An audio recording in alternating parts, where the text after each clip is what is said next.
ইউনূসের শিরে সংক্রান্তি, আপন লোকরাও বেসুরো।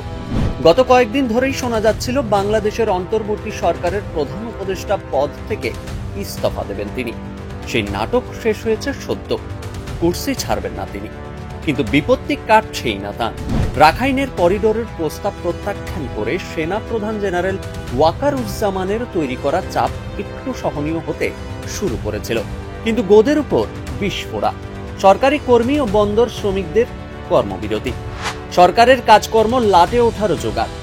সরকারি কর্মীদের বিক্ষোভই কি তবে ইউনূসের কুর্সি গ্রাস করবে, উঠছে প্রশ্ন। সোমবার থেকে পঠন পাঠন বন্ধ করে দিয়েছেন বাংলাদেশের প্রাথমিক শিক্ষকরা।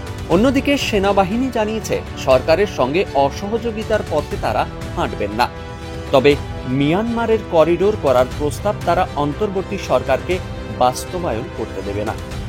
একই সঙ্গে মব ভায়োলেন্স তৈরির চেষ্টা করা হলে তা কড়া হাতে দমন করার বার্তাও এসেছে দুই বাহিনীর পক্ষ থেকে।